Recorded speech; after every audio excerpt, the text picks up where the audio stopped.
Nós somos a mente. Os pensamentos são da mente. O cérebro é um decodificador. Enriqueçamos a fonte dos pensamentos. Quem não pode ler uma página de 2 minutos diariamente? Muita gente não lê, mas lê tudo do crime. Pega o jornal O Dia, notícias populares. Não estou criticando, estou referindo-me. E já vai para o trabalho deliciando-se com essas maravilhas do crime. Ou liga aquele programa Cidade não sei o que e tal. E aí ouvem todas as tragédias. O mundo nunca esteve tão bom. Nós vivemos numa aldeia global, dizem. As notícias chegam maiores do que a nossa capacidade de digerir. Antes, para sairmos de São Paulo e chegarmos a Salvador, tínhamos que ir ao Porto de Santos, pegar um navio, quando tinha, para chegar a Salvador. E se fôssemos pelas rodovias, demorávamos 2 semanas. O primeiro voo que eu fiz em 1950, eu tive que pernoitar no Rio. Salvador saí às 6 da manhã, cheguei ao Rio às 7 da noite, pernoitei, peguei o avião no dia seguinte para chegar a São Paulo.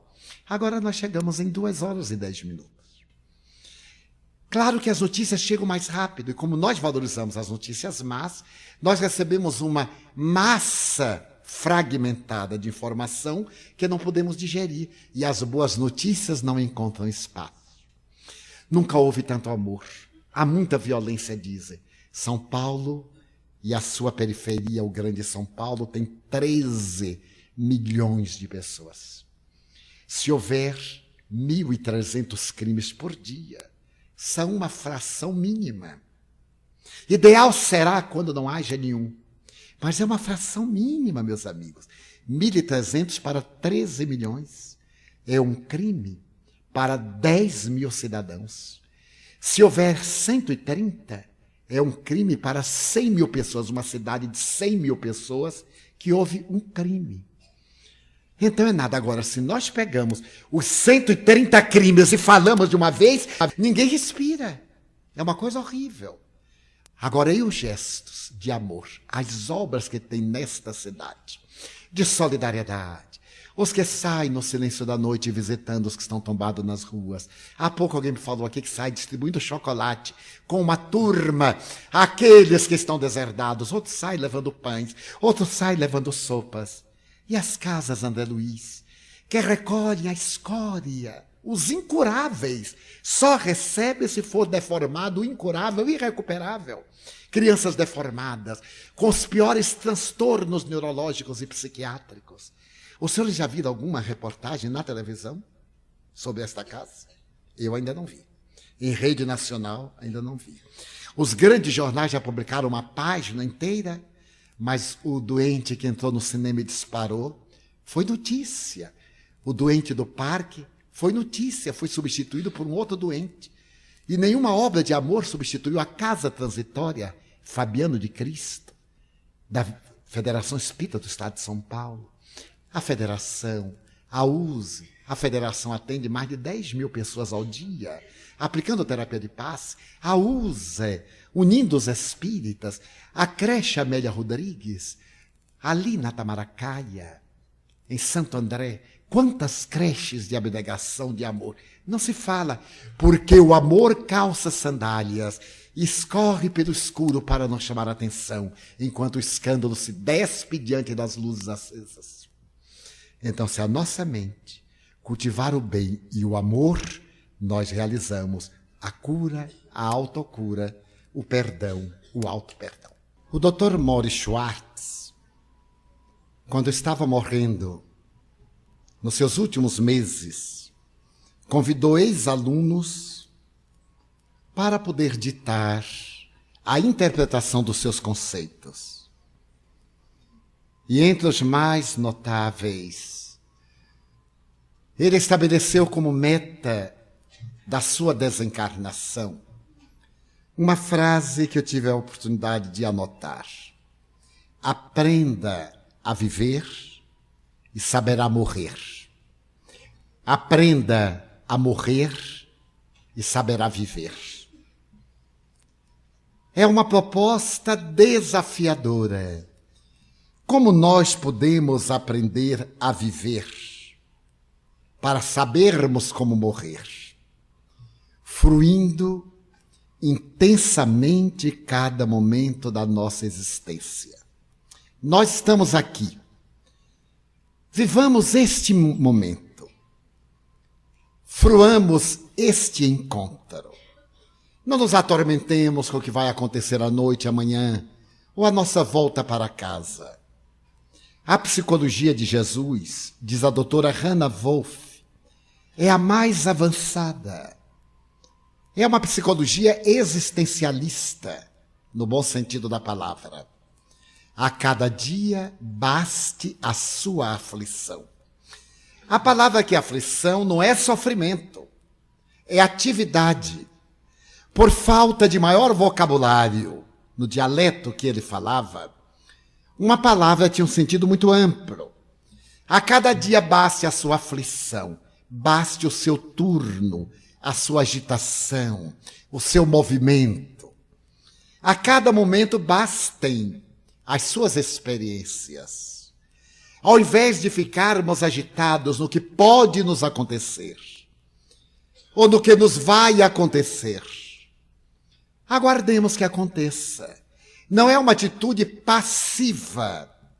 Joana de Anjos diz que é uma atitude compassiva, de natureza dinâmica.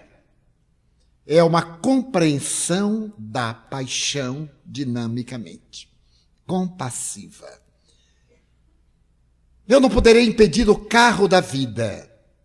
Não poderei impedir o ciclo da morte. Então eu viverei intensamente cada momento. Talvez alguns de nós aqui estejamos preocupados com a família, com o problema que ficou em casa para resolver. Não iremos solucioná-lo daqui. Vamos adquirir aqui as energias para solucionarmos lá quando ocorrer o momento. Não precipitemos acontecimentos. O bom vigilante, o bom guardador do quartel, é aquele que fica na guarita. Ele vê a luta lá, ele não sai para ir defender o quartel. A luta não interessa até que ela ameace ao quartel chegando nele. Ele tem que esperar que aconteça. E isto é equilíbrio. Quantas vezes nos desequilibramos por ansiedade, por uma coisa que achamos que vai acontecer e jamais acontece conforme nós achamos. Sempre as coisas acontecem de uma maneira especial, conforme nós não programamos. É natural, é inevitável. Procuremos deste modo viver intensamente cada momento da nossa vida. Quando chegar o momento da desencarnação, vivamos intensamente o momento da desencarnação, serenamente, para podermos fruir de uma libertação. Ai, mas será que eu terei coragem? Todo mundo dorme, não tem coragem de dormir. Dormir é uma pré-morte. Qual é a garantia que vai voltar? Ninguém tem garantia. Ninguém tem certeza, nem tem lucidez de como, quando ou de que forma vai retornar. E nós nos deitamos, naturalmente entregamos-nos. A morte é um dormir mais demorado, em que nós nos libertamos, por definitivo, da argamassa. No sono convencional, nós nos libertamos momentaneamente da argamassa, sem romper os vínculos.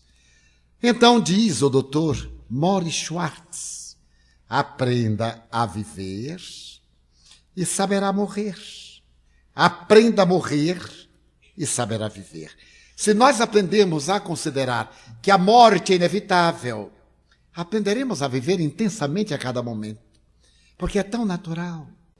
A mim sempre me impressionou uma frase de São Francisco, entre outras.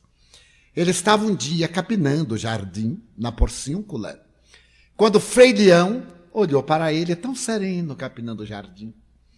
Ele perguntou: irmão Francisco, meu pai, se você soubesse que ia morrer hoje à tarde, o que você faria? Continuava capinando o meu jardim. É estar muito bem consigo e com a vida. Se nós soubéssemos que ia morrer no ano 2010, Ave Maria, será que dava tempo? E muitos vamos morrer antes, mesmo que não queira. Vamos morrer antes. Mas se tivesse marcado para o ano 2010, já começava a morrer da agora. Ai, eu não vou ver meus bisnetos, nem meus tetranetos. E quem é que vai ver isso? Isso é coisa do passado, vai ver do além. Vai ter a oportunidade de reencarnar como seu tetraneto. Eu digo para os meninos da mansão, segurem lá, hein? Que eu quero vir como meu tetraneto. Ele disse, como é que é, tio? Eu quero vir como seu neto. É mesmo, de para cobrar tudo o que você me fez. Eles riem. É tão maravilhoso falarmos com naturalidade da vida e da desencarnação, que é um processo de vida. Nós iremos viver. Então o fenômeno é apenas de mudança de onda vibratória. O Dr. Maurice Schwartz deixou no seu livro Lições sobre a Vida e sobre o Viver as lições mais belas sobre o amor. Ele esperava o momento em que não podia mais deglutir. Ia usar uma sonda. Não ia poder mais falar. E ele tinha uma mensagem para dar. O seu primeiro trabalho, à medida que a doença evoluía, era programar como fazer. E os amigos chegavam e lhe diziam, mas o senhor está tão bem. E ele necessitava de lenços para problema respiratório, etc., para secreções. E às vezes os amigos não se davam conta que ele não podia mover as mãos, não tinha forças. E ele pedia o lenço e colocava a caixa muito longe. E dizia assim, mais perto que a mão não chega até lá. Aí as pessoas se davam conta. Amanhã, quando ele pedia, o hábito de quem está sadio, a pessoa está aparentemente bem. Não tem força muscular. Não tem resistência. E novamente colocava o lenço longe. Outro doente ficaria irritado, eu já não lhe disse que eu não tenho força. Ele diz assim, não tem força no braço, mas na língua tem. Ele diz assim, por favor, aproxime mais. Porque o outro mede o doente pelas suas resistências e não pelas resistências do doente. Então ele começou a planejar como é que ele ia continuar filosofando.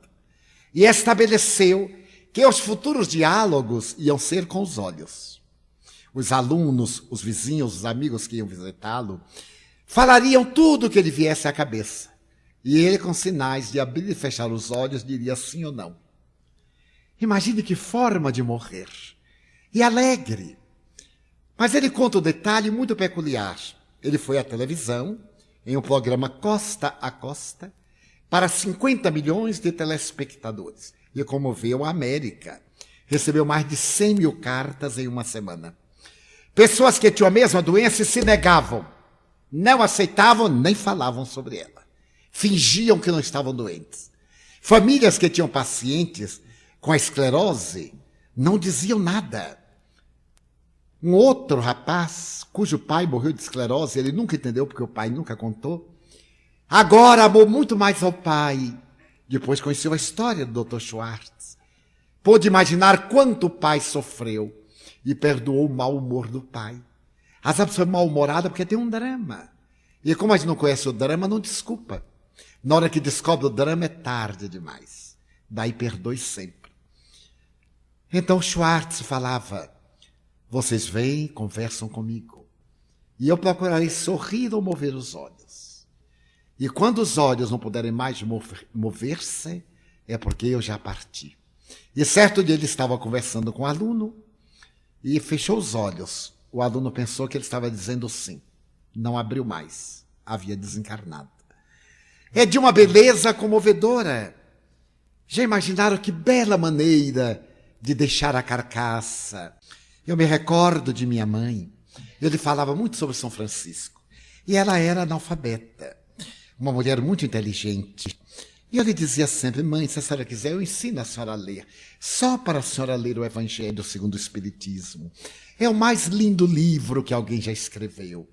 Ela chorava e me dizia, meu filho, eu já estou formada pela Universidade da Vida. Você acha que eu vou aprender mais nada? E mas a senhora vai ler, mãe, eu lhe ensino. Meu filho, se eu tenho você que ler tão bem para mim, para que eu fazer essa força toda? Leia você. Era uma velhinha folgada. E então eu lia. Mas eu lia e interpretava, porque tinha que traduzir as palavras de Guilherme Ribeiro, que são palavras do vocabulário clássico. Eu lia, e às vezes eu lia um texto e pedia para ela interpretar. Meus amigos, que interpretações! das suas experiências, das suas vivências, das suas reflexões de mulher humilde e sofredora. E ele falava também muito sobre São Francisco, ela gostava. Ela não chamava sobre São Francisco. Meu filho, fale agora à tarde sobre o irmão Sol. Aí eu me entusiasmava. Na varanda lá da casa que ela morava com minha irmã, na Mansão do Caminho.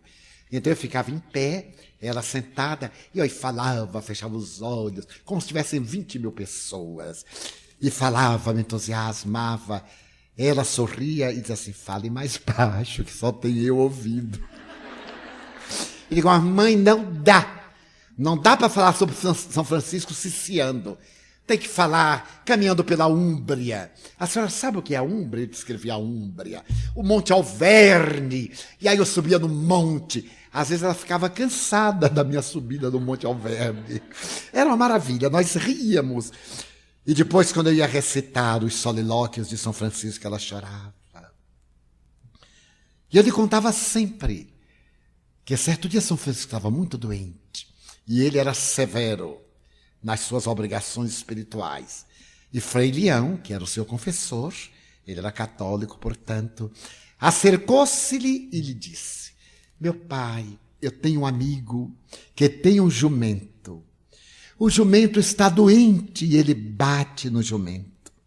Ele obriga o jumento a fazer tudo como se o jumento fosse sadio. O que é que eu devo dizer a este amigo?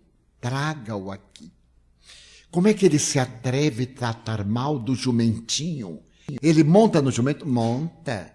Doente mesmo ele monta. E ele esporeia o jumento, esporeia de sangrar. Vá buscá-lo, para que eu admoeste. Quem é este homem? Sois vós, meu pai. O vosso jumentinho, o vosso corpo. Vós sois tão severo. Exigis tanto dele. Ele então abriu os olhos cegos, haviam sido queimados. Abriu muito e disse, meu jumentinho, perdoe-me. Não era por intenção negativa que eu fazia isto. Perdoe-me, meu suave jumentinho. E minha mãe gostava, se comovia. Quando ela desencarnou, estávamos Nilson, eu, minha irmã. Aí ela abriu os olhos e me disse, eu vou voltar. E partiu.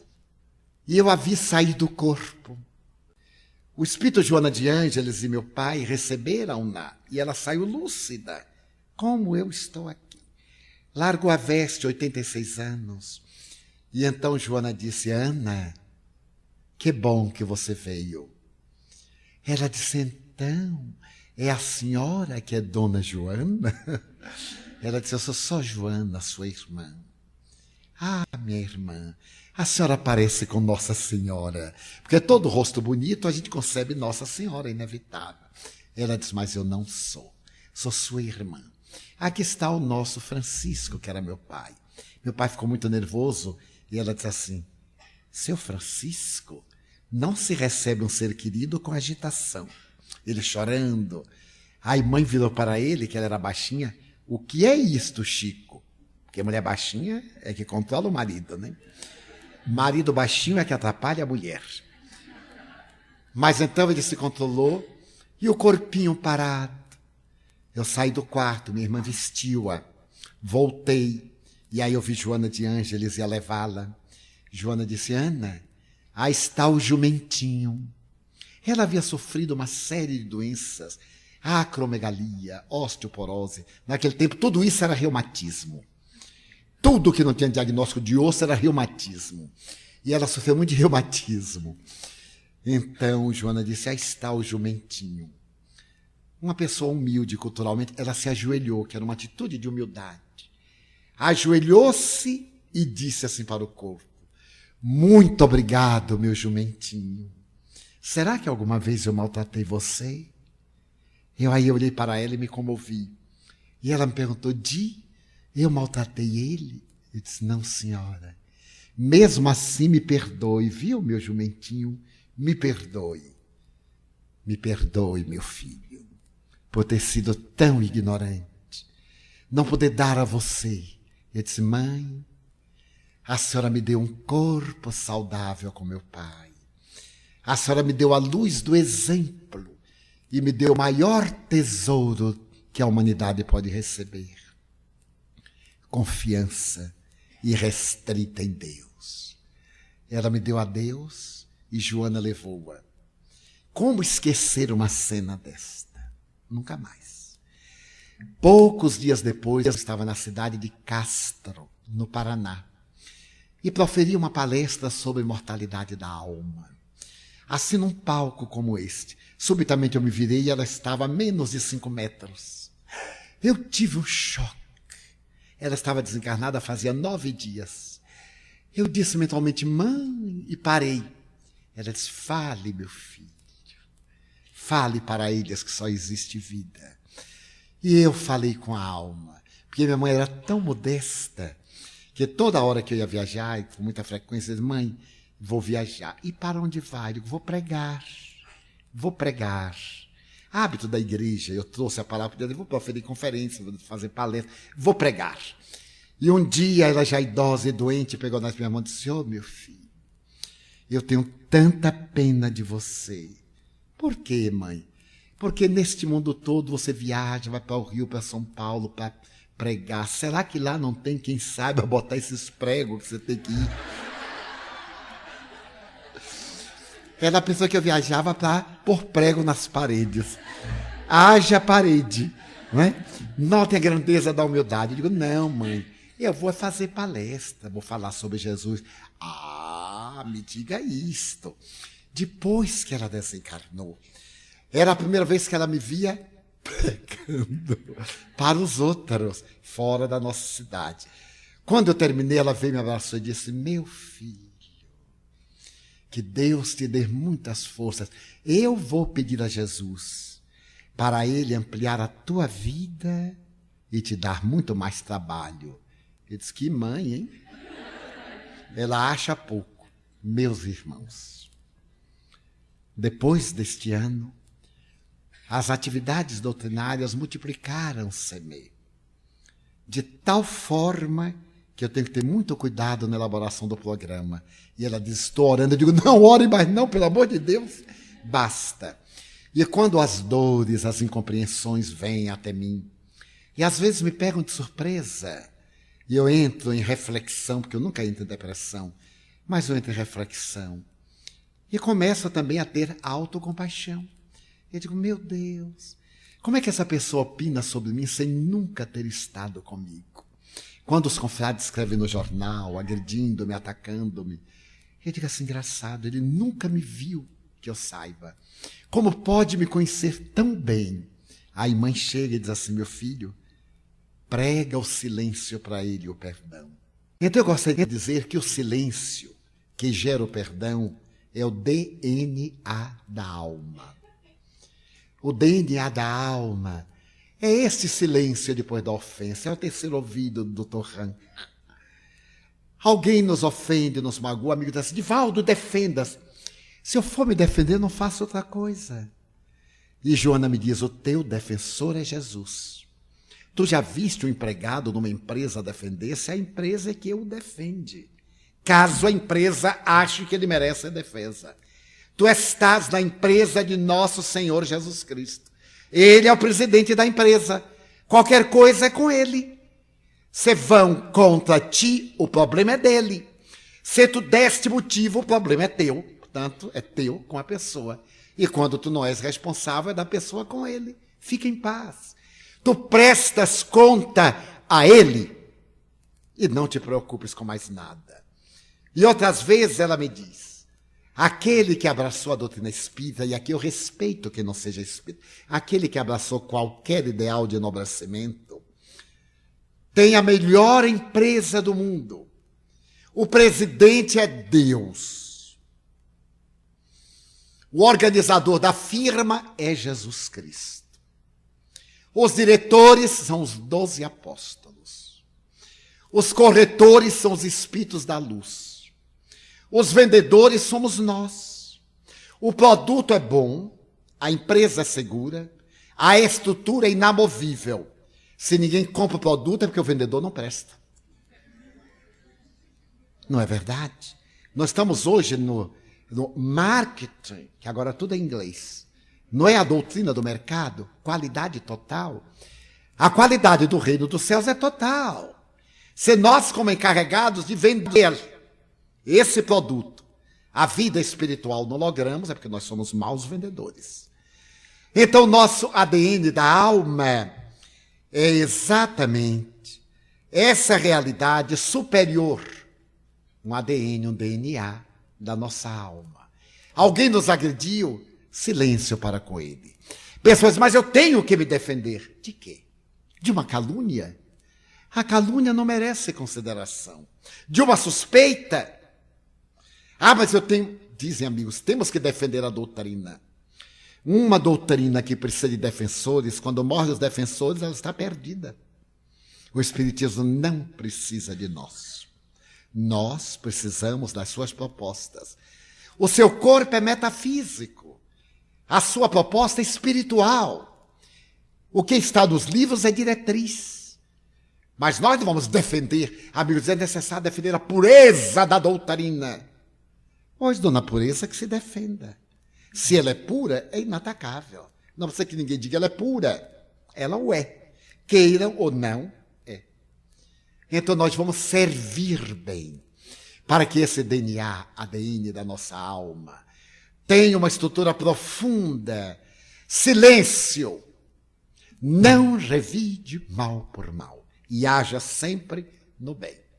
André Luiz, mais uma vez pela mediunidade do apóstolo Chico Xavier, não grite contra a escuridão, acenda uma luz.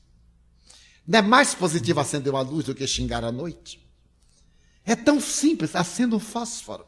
Ah, mas ilumina pouco. Enquanto dura e tem claridade. Melhor do que claridade nenhuma. O deserto.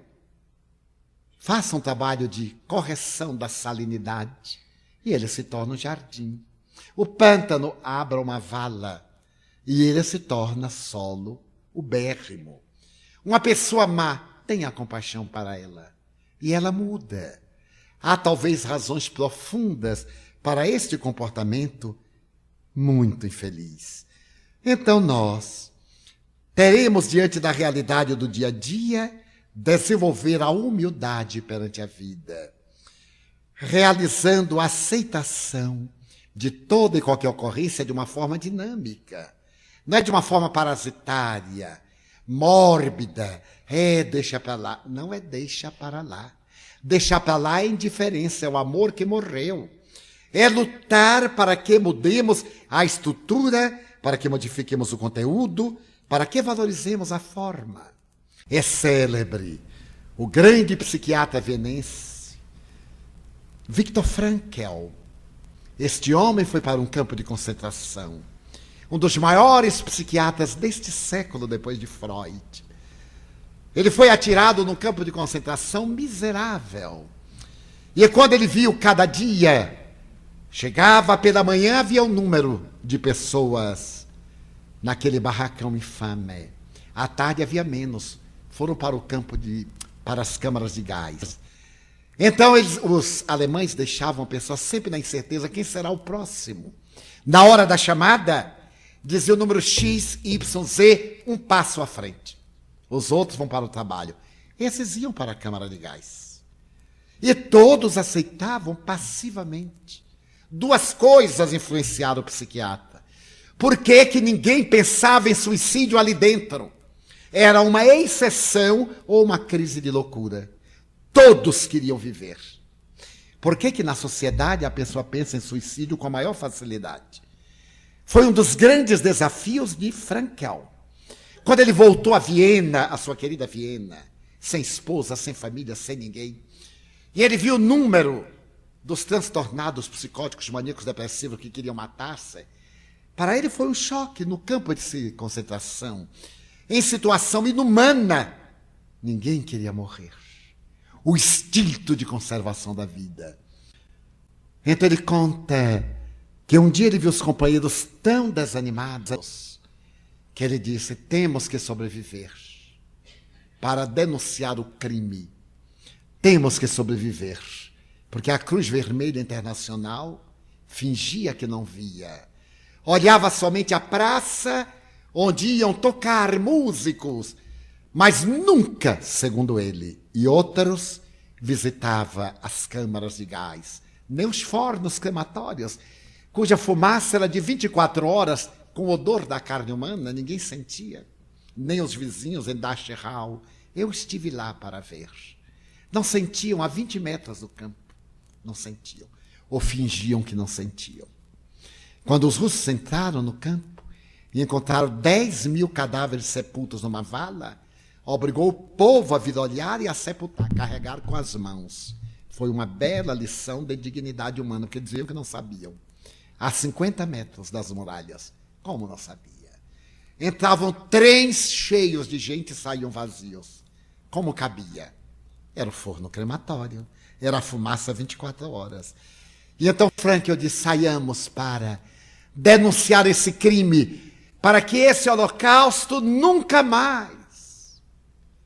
Meus amigos, e a Iugoslávia de há poucos dias, e a Chechênia de hoje, agora que nós estamos aqui, e Grozny, a capital da Chechênia, está lá. O que é que nós aprendemos de humanidade?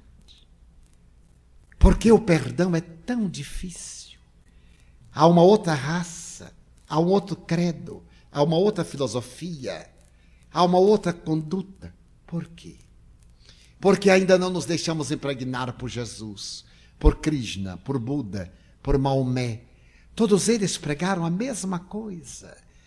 Eu tive o cuidado uma vez de ler uma seleta do que dizem 15 religiões clássicas da humanidade sobre o amor. Em absoluto, são todas iguais. Como amar? Absolutamente igual. Mas o ego de nós todos, impõe-nos amar ao capricho das nossas paixões.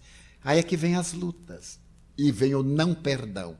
Nessa mesma Viena a que me refiro, certo dia uma jovem de 27 anos ouviu uma voz que lhe disse, eu sou teu mestre. E ela teve um choque. E a voz lhe disse mais, eu tenho uma mensagem para dar ao mundo. É uma mensagem de amor e de perdão. E ela ficou chocada. Falou aos seus amigos, ninguém ouvia essa voz. Falou aos seus familiares, ninguém escutava essa voz. Ela foi ao psiquiatra e a voz dizia, Eva, é inútil. Eu sou teu guia. Eu tenho uma mensagem para dar ao mundo. Chama-me de mestre. Era uma alucinação. Diagnosticaram como esquizofrênica, uma alucinação auditiva. E ela fez a terapia da época dos anos 50. Nesse ínter, a família transferiu-se para a Califórnia, anos 60. O período de uma nova era, uma visão diferente das coisas, principalmente a cidade de Big Sur, aonde estava havendo uma revolução psicológica, uma nova proposta de ciência médica, de ciência cultural. O paciente não é apenas um paciente, é um conjunto de realidades que deve ser observada. A enfermidade orgânica é uma somatização de conflitos atemporais do psiquismo. E essa proposta atraiu as melhores mentes. E nessa ocasião surgiriam homens extraordinários e mulheres, como Maslow, Elizabeth Kübler-Ross, e toda uma elite sonhadora em prol da felicidade da criatura humana. Eva vai para esta cidade. E ali ela vai procurar um psiquiatra, o Dr. Pierre Racos, e fala da sua voz. A voz traz uma mensagem de esperança. E o Dr. Pierre Racos, como psiquiatra que estudava a vida transpessoal, dá-se conta que Eva não é uma alucinada, não é uma esquizofrênica, é uma paranormal. E resolve estudar em profundidade a voz, o mestre. E o mestre estabelece o encontro hebdomadário. Ele teria a oportunidade de dialogar por 40 minutos. Ele vem por 20 minutos e expõe um tema.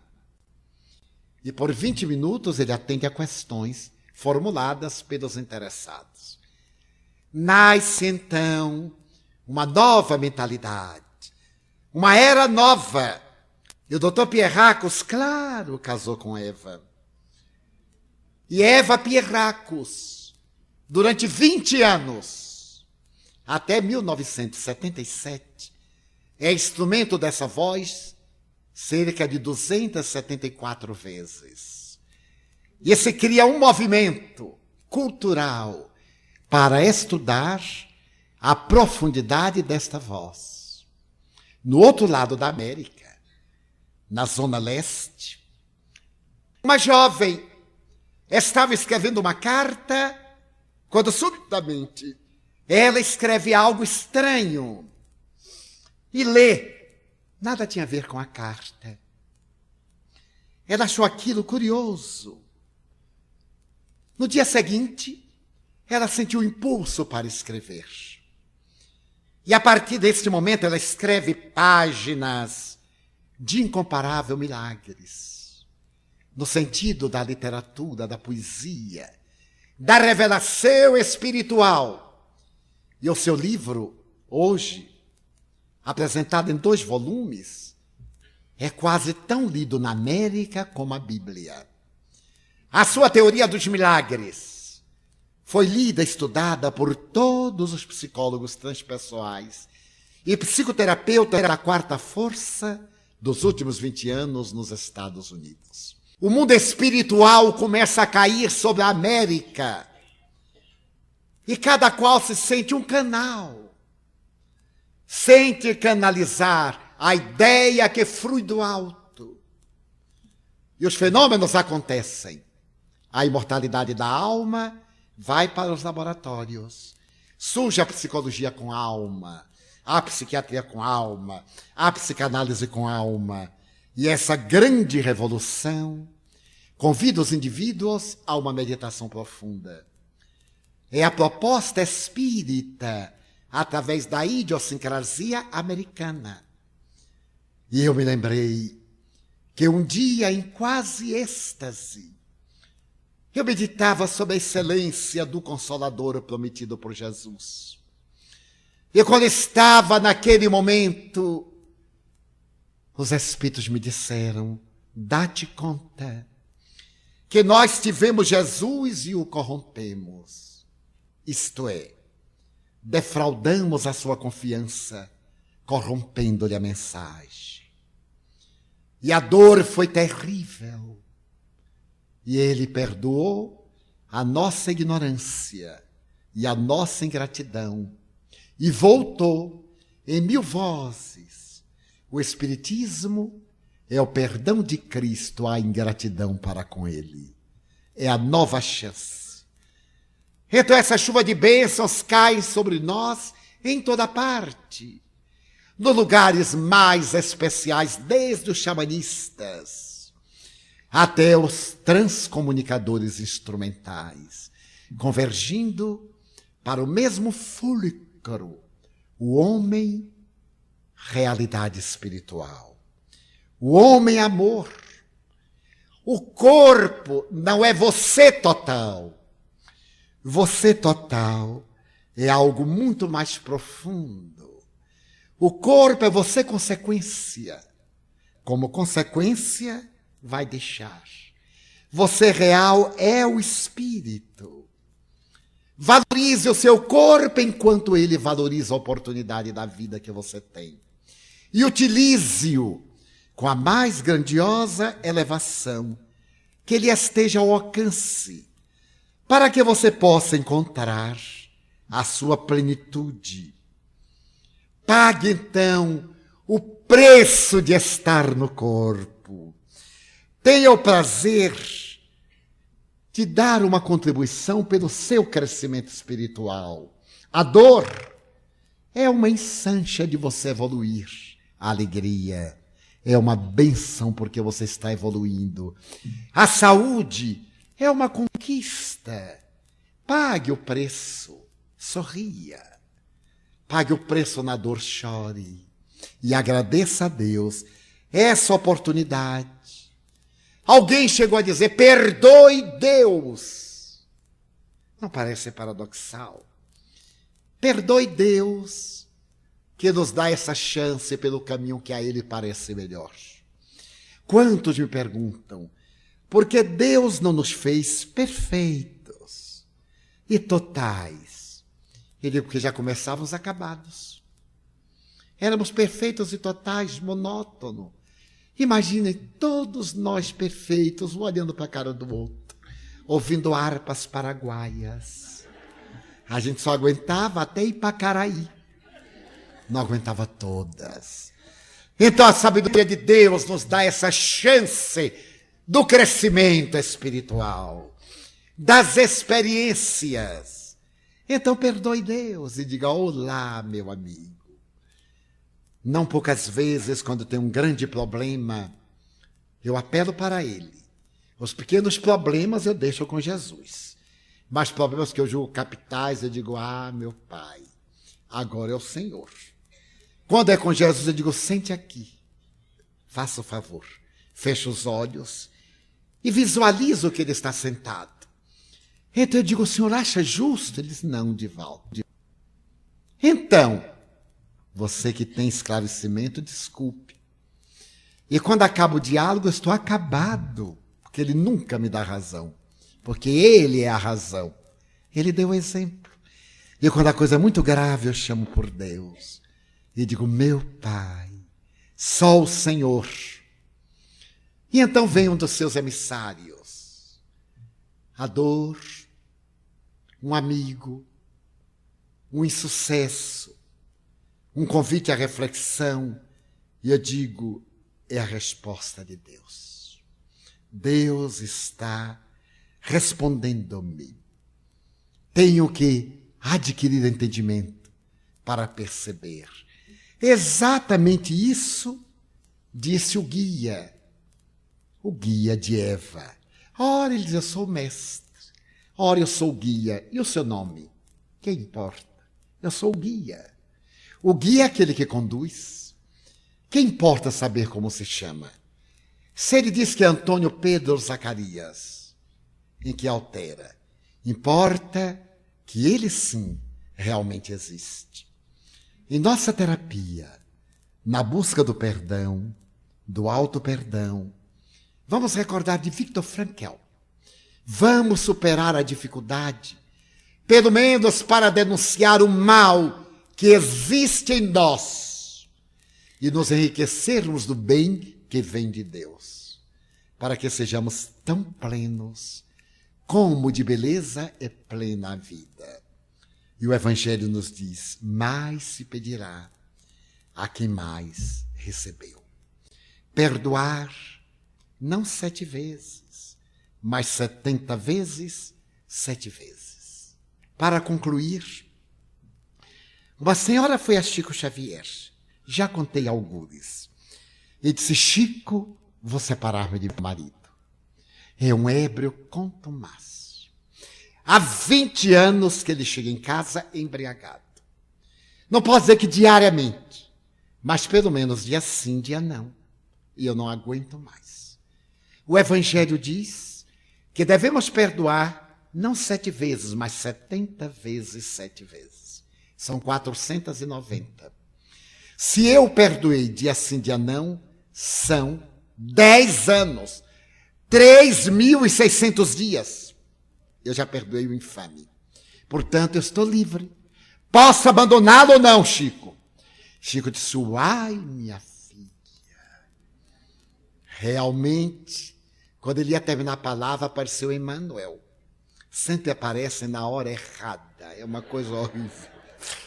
E Emmanuel perguntou, o que é, Chico? É ela. O marido e expôs. Pois não, Chico. E ela já perdoou aproximadamente 3.600 vezes. E o Evangelho diz que são 490. Emmanuel disse, como? Perguntou. O Evangelho diz, meu irmão, perdoar 70 vezes, 7 vezes. Cada erro, Chico. Chico disse, uai, não acaba mais nunca. Minha filha, Deus te abençoe. E não disse nada. Ela saiu daí ao mês. Estava de luto, no tempo que usava luto. Hoje negro é moda. Aí ela chegou para o Chico, e de luto, e o Chico reconheceu. Uai, minha filha, que há? Ai, Chico. Ele morreu, Chico. É uma saudade, Chico. A gente se acostuma até com o que é bom, quanto mais com o que é ruim. E Emmanuel disse, vê, Chico, ela já aprendeu a perdoar realmente. Mas ainda falta um pouquinho. Porque imagine, cada vez que ele errou, ela perdoar 490, ainda vai casar com ele, Chico, só que ele não virá mais bebendo. Então vamos auto-perdoar-nos. Vamos sair daqui, como eu disse, luarizados, para que amanhã saiamos pacificados.